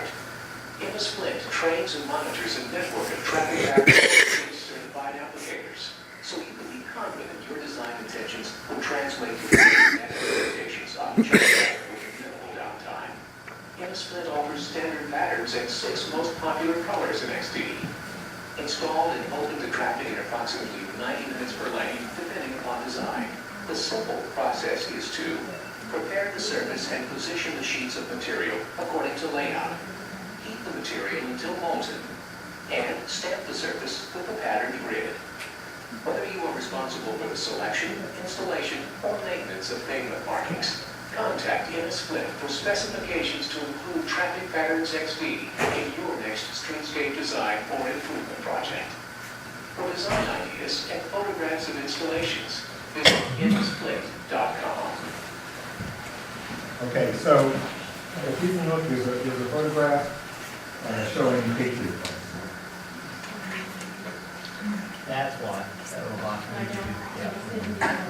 I'm sorry. There's one that's called Patriot Place. You have to look at today's date to do that. So, you know, one of the things we also talk about is not only is it very durable, but there's a cost involved with this material. And, you know, I meet with a lot of architects and engineers, and when I tell them the average price of this stuff could be somewhere around $16 to $19 a square foot, they usually like to paint at that point. However, the idea is here's a product that is going to last 6 to 8 times longer than paint. So here's a project that's right by Gillette Stadium, where the Patriots play. This is Patriot Place.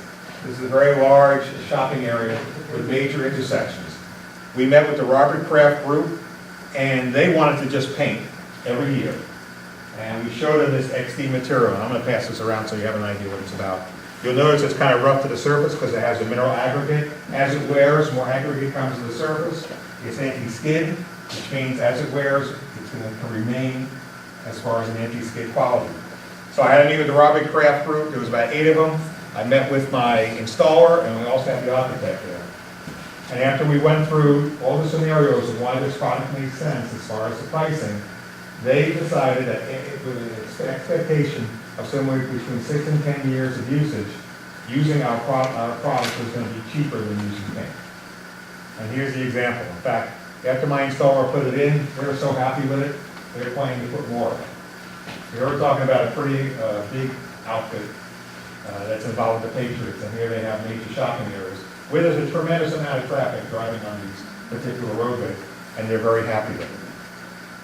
There's another photograph I do want to show, which is, I'm going to take over this.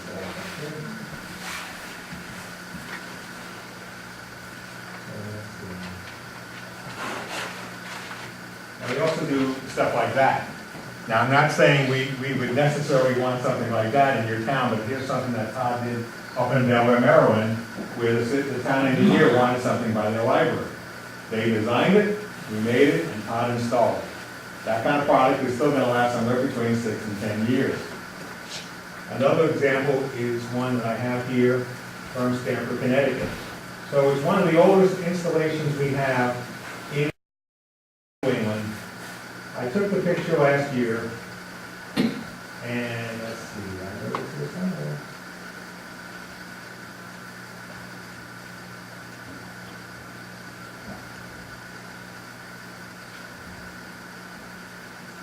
So the interesting thing about it is it's now 8 years old.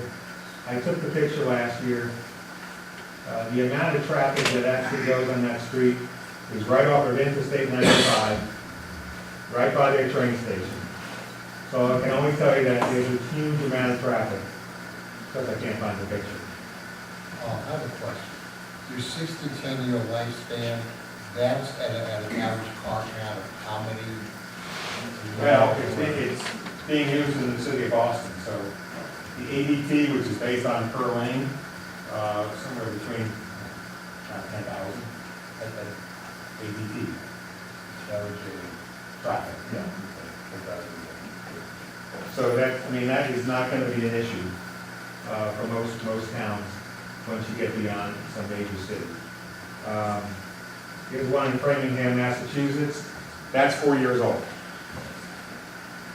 So I know from experience that this product will hold up extremely well. Now, that's not to say this material won't crack. So it really depends on your substrate. If you have a good mix and a good substrate, the material holds up beautifully.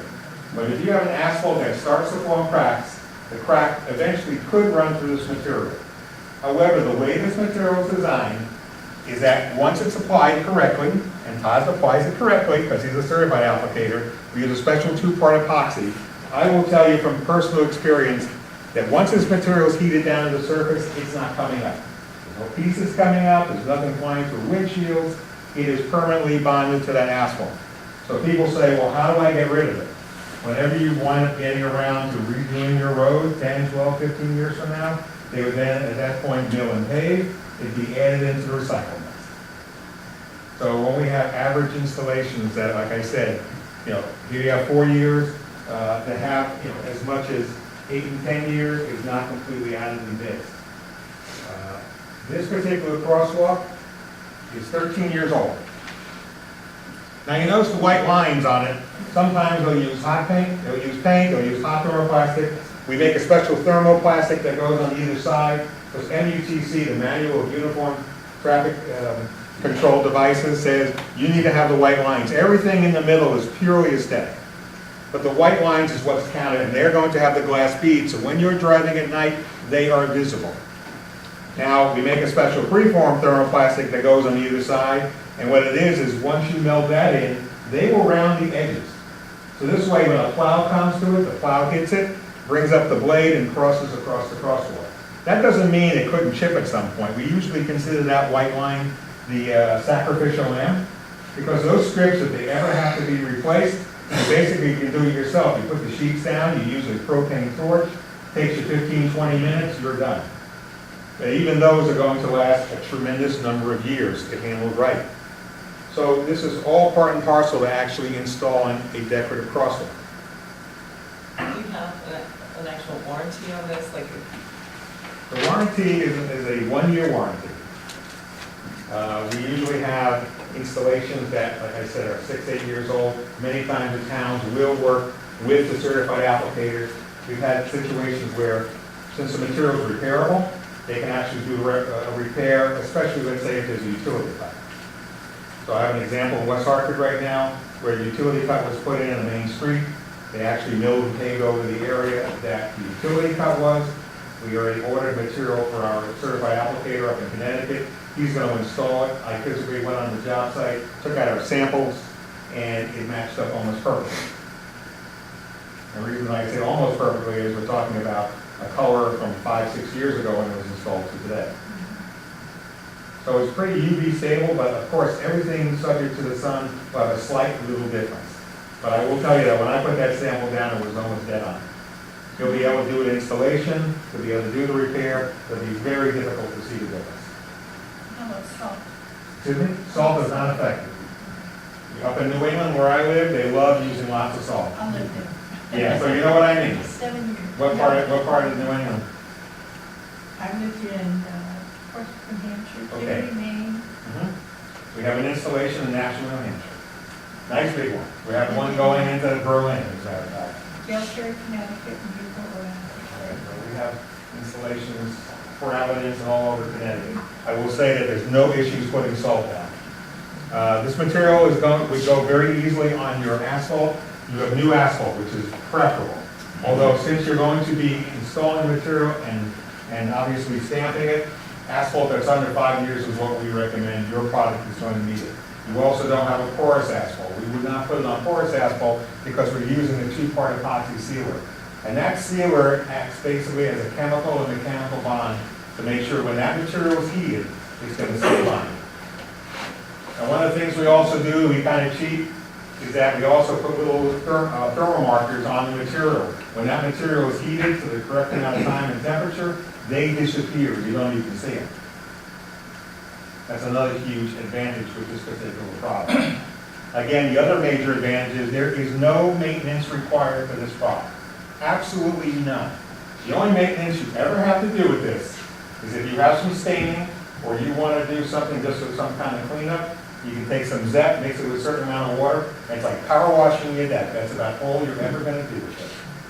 There's no other maintenance required. So think about the fact that you were painting every year. You got to get the traffic control, you got to do the painting, and then a year later you got to do the same thing. Once this stuff is put down, it's like set it and forget. but you're saying you should expect, like the edges, the white lines, you might have to expect to replace that. That's a possibility. Again, that's a possibility. And only a possibility. With the thermoplastic, will it chip once in a while? Yes. Most of the time, it'll last multiple years. I don't think that's a preformed thermoplastic that's put on those white lines. A lot of times, they are using a hot applied thermoplastic that's not the same, they're using paint. The issue is, the preformed thermoplastic crosswalk will stay there, the white lines disappear, that would have to be done over. So the recommendation is to have the same kind of product, but almost the same principles, put down on the white stripes with the glass beads is what you're going to want to see for retrospectivity. I have other examples of photographs I can show you, but I don't want to bore you to death. But I will tell you that from the experience we have with the product and the longevity that we have with this product, we're looking at a product that's anti-skid, ADA compliant, very easy to install, no maintenance, and it's definitely gonna last a very, very long time.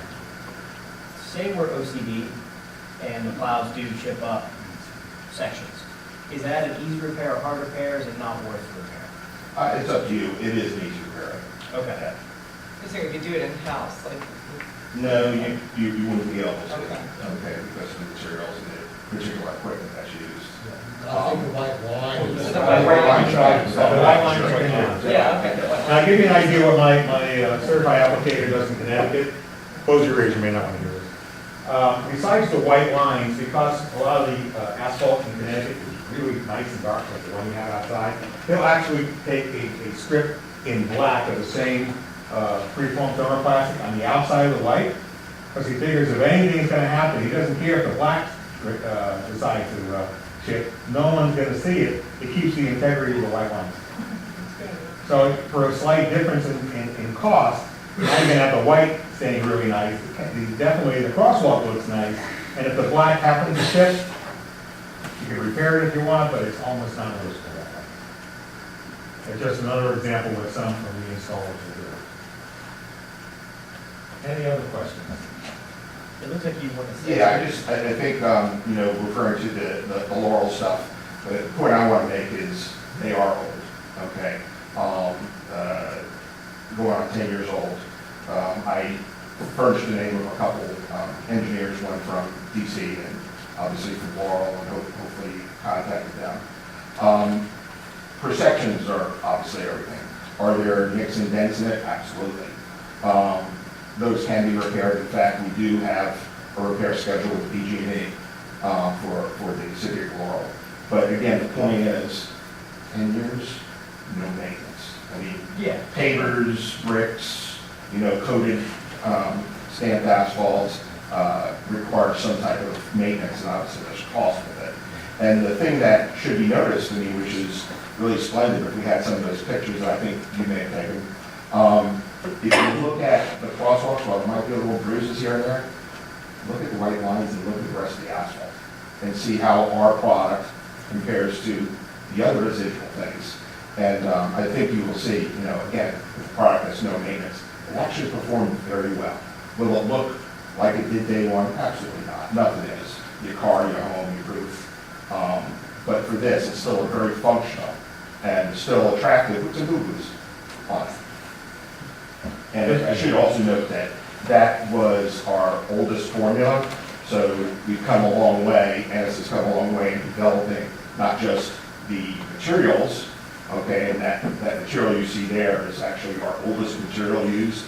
And if you also noticed in Laurel, they actually changed the design to the white ladder for safety's sake.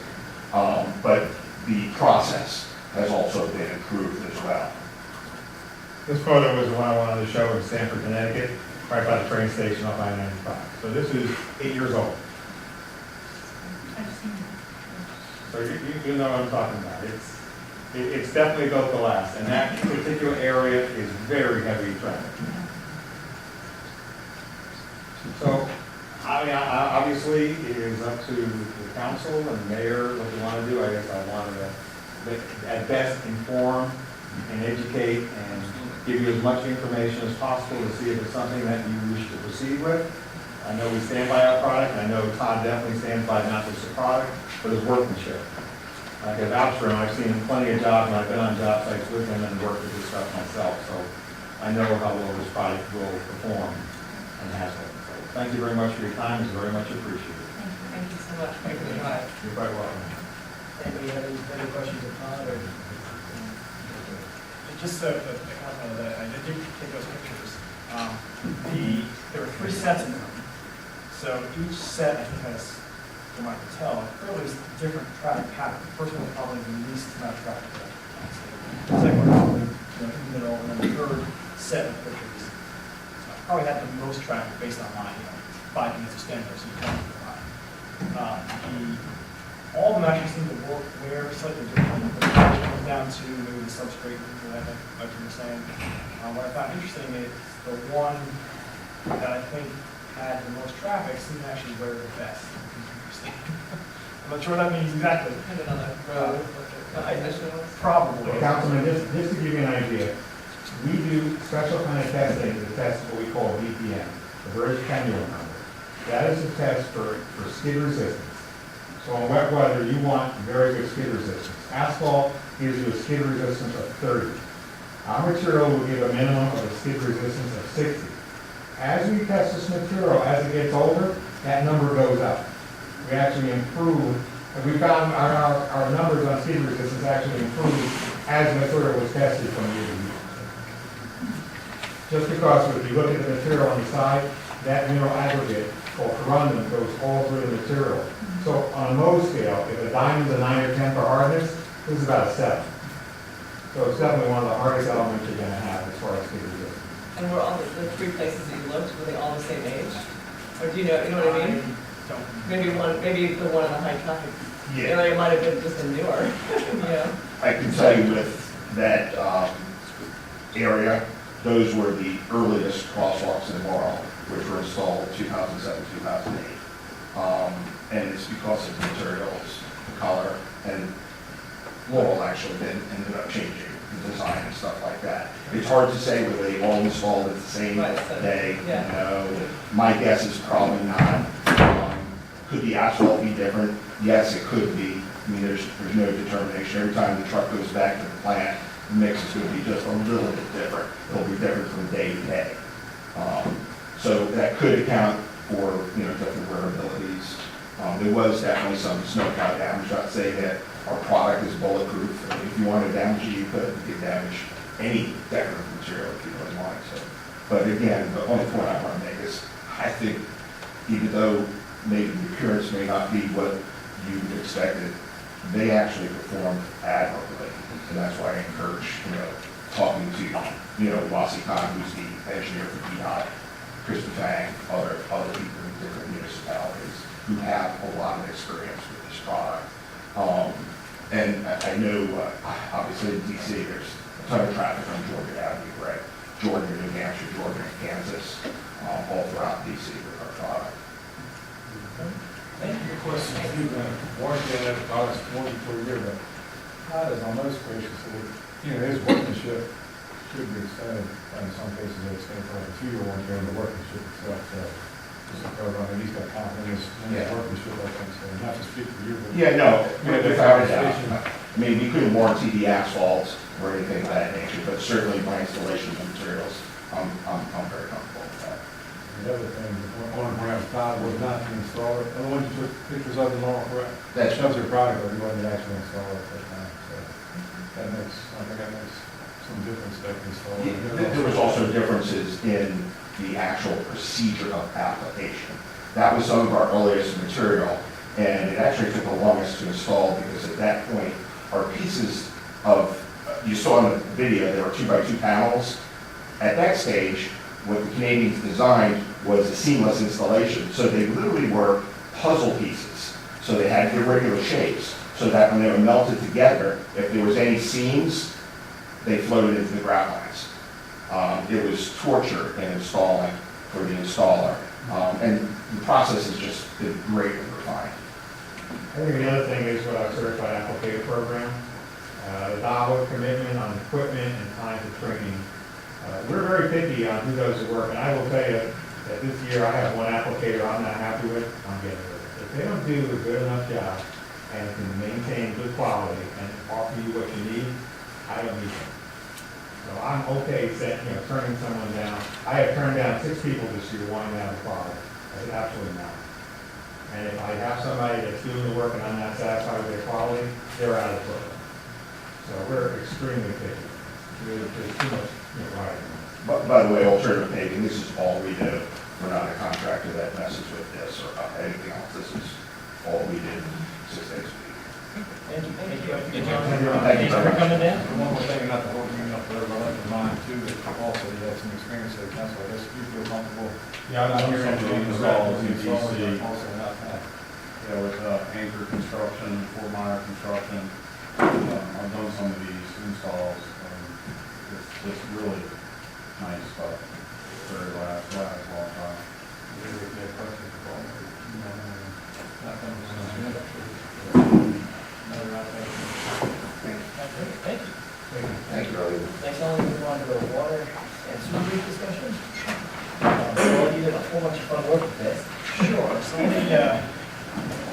give a little background on this real quick.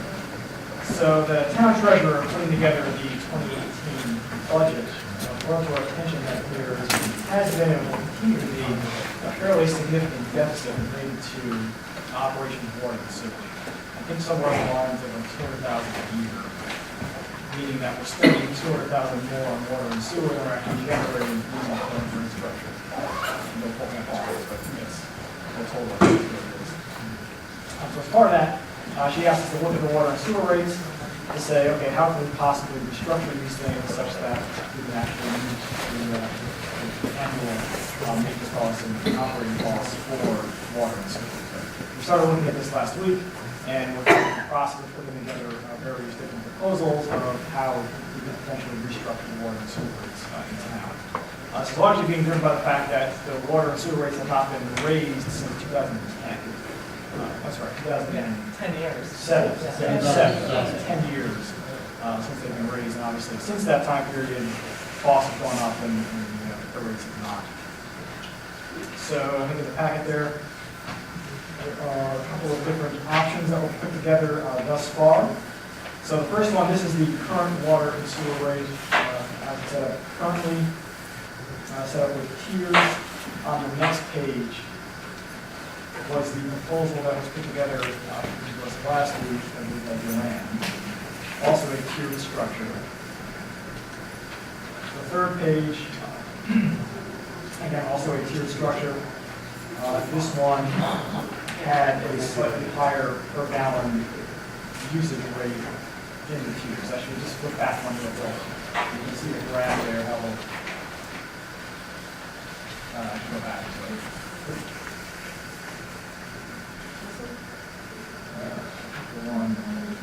The orange one, yeah, so. The orange one was proposal 1, proposal 2. Yeah, so it's just gonna throw the next one down, so. Yeah, you see how it kind of is steeper, so basically it's pushing more of the cost down to those that are using more water in town. And then the third proposal is the one that Glenn mentioned the other day, which is going more in line with what the county does, where there's a basic base fee and then a simple flat rate per 1,000 gallons used.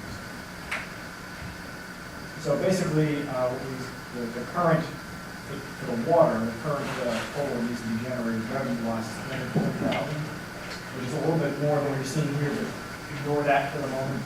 That just has to do with the usage numbers that are being used there. But basically, you can see how all three of these proposals compare to one another. And then the next page shows all of them on one page. So it's a lot of numbers. So it's all of them on one page, showing what the rate would be for each usage category. And then you can see each one of these proposals all generate basically the same revenue. It just depends on how we want to do it. So that's what it comes down to.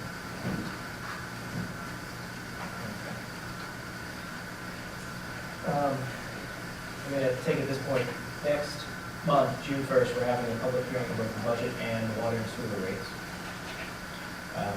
Our goal is to get these up on the website by next Tuesday, so that way they're available to the public to look at prior to there's a good couple weeks before that public hearing. So that way ideally we can try and roll them in with the new budget, but they don't have to be tied into that new budget, because the budget is mainly, this is what we need to run, and how we get there is, so. Are there any other ideas we want to throw around with this? Change rate numbers or anything? Or Did you guys- do we like one over the others? Well, if there's any discussion that people want to have, but did you guys see my email of why I proposed the one that I did, the third option, which is just have a simpler, it's the same rate, whether it's 250, I think those numbers can be changed a little bit, but I guess in terms of concept, the idea going with Calvert County was they have, they call it base rate. Everybody pays that same base rate that covers the big operating costs of the water and sewer, and then 1 gallon rate. So basically, the less water you use, the less your bill is going to be. But my thought also about that was, I was talking to Paul about that, you know, if you're a household of 2 people, and if we have those thresholds of 0 to 10,000 gallons, there's 2 of you in the house, right? You each get to use about an average of 5,000 gallons for 2 people. If you're a bigger household, I mean, obviously you're gonna, let's say you're 4 people, but you're each using 3,000 gallons a person, you're gonna go over that 10 or whatever that magic number is and pay more for that water above. And I was just trying to look at something that seemed fair. You may be using less water per person and trying to conserve, but if you have 4 people in a house, you're gonna go over 10,000 or 8,000 or whatever just by the sheer number. So if the gallon rate is the same, you're not being extra penalized for a larger household, if that makes sense. And that's what the county, that's how they did it. Now, there's different ways to incentivize. There's still a conservation aspect because the less you use, the less it costs. You know, any comments, thoughts on that one, or? I don't think penalized Well, I mean, if you're trying to, you can only save so much. Yeah. You should know, Randy, right? I have 6 people that have. Yeah, so no matter what, you would never be able to come down and get your water for that. I only have 3, and my water usage hasn't dropped hardly at all since I've been trying to keep them out. So, you know, I don't know what it is. So you're using all the water? What now? You're using all the water? I'm using every drop of water. If you want to blame anybody about the water loss the last couple of weeks, blame me, maybe. I mean, you know, and here's, I'm just going to flat out say, water rates are going to go up this year. They're probably going to go up in what people think is a drastic amount. You know, maybe we should have raised a little bit every year in the last 10 years, but we didn't for a number of reasons. You know, you just flat out have to say that they are going to go up. And, you know, keep in mind, all of us up here pay their rates too. You know, it's not like we get some super secret council deduction on water, sewer, and taxes. But the fact is, we don't have, I don't want to phrase it, Chesapeake Beach subsidizes their water and sewer rates, and that's been an issue for the last 30 years, because as many of you out there in council off and on since the mid-1980s, and I used to beat on the head all the time about how much less their sewer rates especially were. Turns out that they were subsidizing them out of other funds. We never did that. We never really had the money to be able to do that. But they spent, but they subsidized theirs out of the tap fees that they charged for new construction for the water and sewer. But we never did that. We actually applied those tap fees what they were supposed to be applied for, and that was bond repayment and upgrades. So, you know, we have to raise the water and sewer rates up to where it covers the cost of production of the water, and treatment of the water, and the treatment of the sewer. And the sewer rates are going to go up, we're going to go up anyway, because the CNR process is incredibly expensive compared to the old way of doing things. So, just let you guys know ahead of time, so it doesn't, for those of you here anyway, tonight, it doesn't get on the line side. You know, I was doing some quick figuring on the Joe Ann's thing, my water bill is going to go up from about 180 to about 260, assuming I use the same, about 22,000 gallons a quarter. And I'm not a math person, my math wasn't wrong, but it's going to go up significantly. It's going to be probably about a 40% increase. Just so everybody knows. What rates do we plan to put on the website? Do we want to come and like choose one that we're going to go with tonight to put up, or is it going to put just each of the graphs up?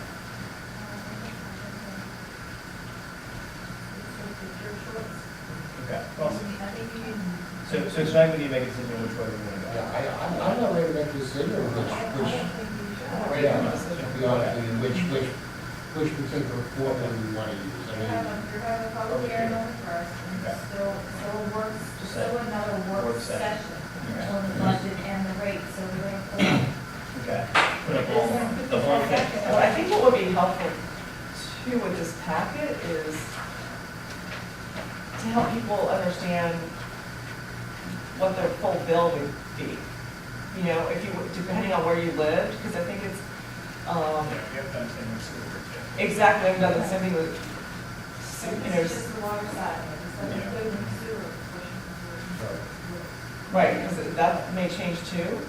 Yeah. Or that's, Yeah. yeah, that's gonna change too. Sewer has to. So, can we do some calculations, just so if people are looking at this, the bottom line, they're gonna wanna know what, where's my bill gonna live, and maybe a little bit of a rationale. I mean, we had reasons for these different structures. Like I just sort of explained, you know, the simpler one. There was one that was trying to, where your rate would actually go down a little bit for some people. And it seems like maybe putting a little bit of these examples with a little bit of context of the why. What's that? No, there was one, there was one, If we need the first gallon under 10,000, those would go down marginally for water. I don't know about sewer, it's probably not for sewer. I also like to recommend that when it goes up on the website, that we say something that people can pay their bills monthly. Take the minimums of what happened, and divide, so that people can pay money. I don't think we can push that hard enough, you can pay it monthly. You don't have to pay it upfront. this is what what I was saying in terms of going down. If you look at this option, which option is this, with the gray line, where it has that note. So, yeah, if you stay under the minimum, you're paying a little bit less. What page is it? I don't know, Glenn, because you're not, it's, even with two people. It's not gonna go down less than it is now, but there's an incentive to use less. It's Yeah. real hard to use less than 10,000. 10,000, Right. 10,000 gallons of water, that's about, it is math, 100 gallons a day? Plus minus. Yeah. That's 100 gallons a day. If you do 2 loads of water, you're looking at 40 gallons of water, even with a high energy, maybe not with a brand new high efficiency washer. But a regular washing machine, 2 loads of water is gonna be 40 gallons. Of probably, if you do, actually, it's gonna be more than that, full load, by the time it's on the stern. So I think it would be useful to do something with the sewer report, just to get some additional information. Right. A lot of my difficulty with Joanne over the next couple of days, is that the same thing with sewer, and probably something that's a little cleaner than this too. Exactly. This is gonna be confusing, because it's probably Yeah. exactly I right. think so too. And it kind of gives people like, for example, your bill will be, you know, that very kind of simple I'll work with you guys. equation. Well, that brings up another question. I only bring it up just so it's a food for thought. And that is, if you water your lawn, how come the sewer rate goes up? The way we have it metered, I know, so. but I mean, I don't use any more water inside my house in the summertime. I use it outside. I water our flowers. Yeah. So. That's called a skim. Now, the other side of that is, and Brian's outside, we have stormwater sometimes, like stormwater intrusion into the process, which they, in Chesapeake Beach, have flow meters on now, which we're gonna start tracking and finding out where they have intrusion of stormwater when it rains.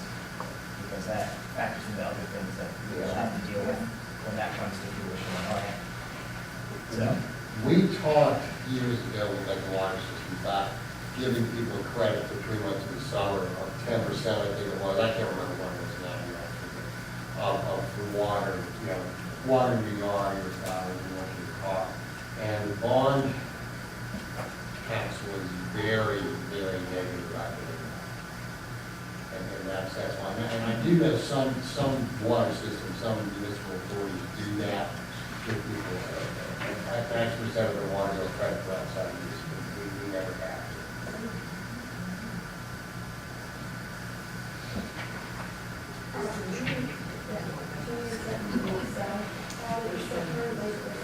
I don't need it.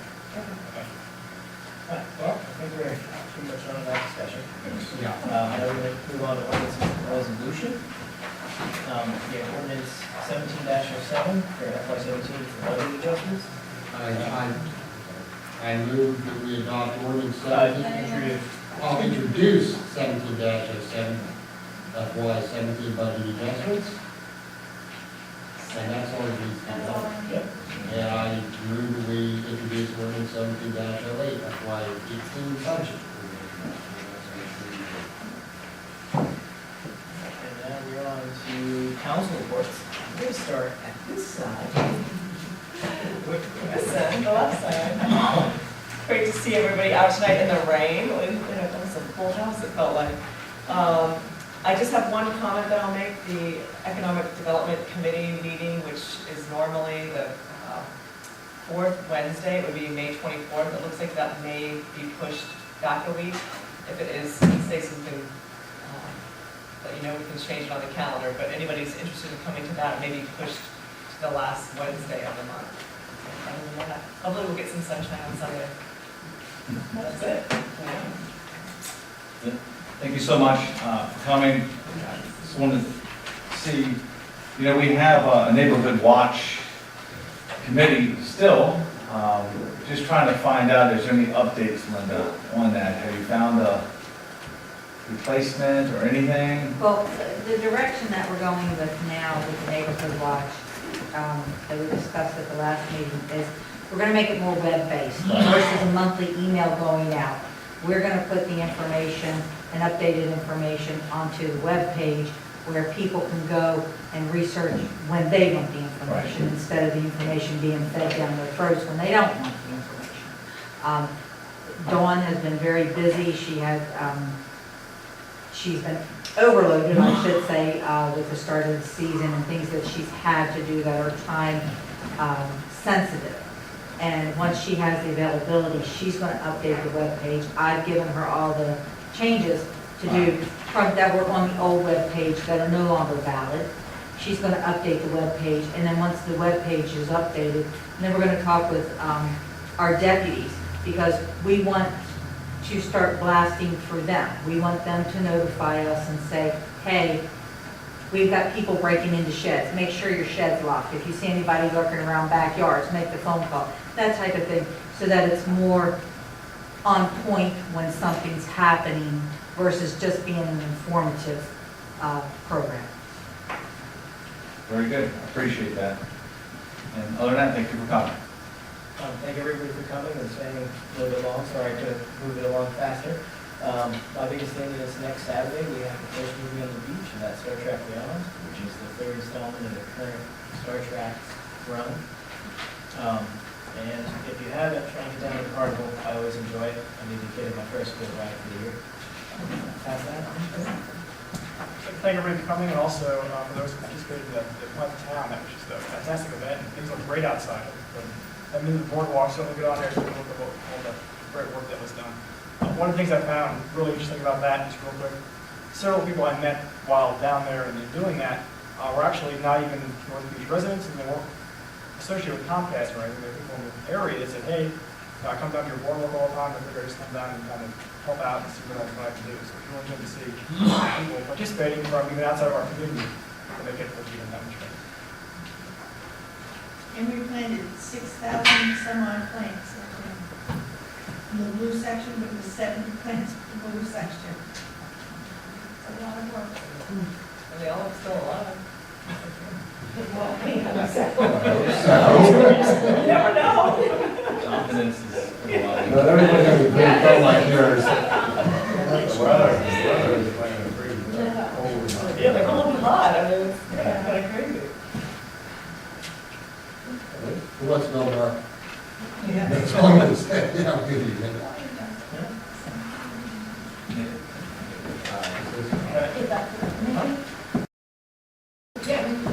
I don't even have a comment, but I just remembered something. I heard the report, radio station on Eastern Shore, they have a garden type fly that comes on. And he said this year has been an extremely high incident of ticks.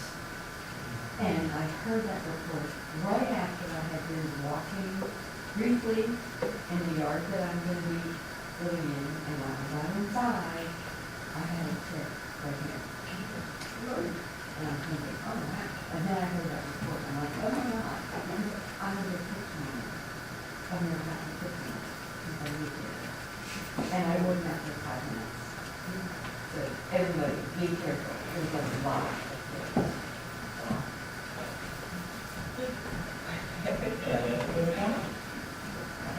Could I get a motion to close the meeting? Adjourn?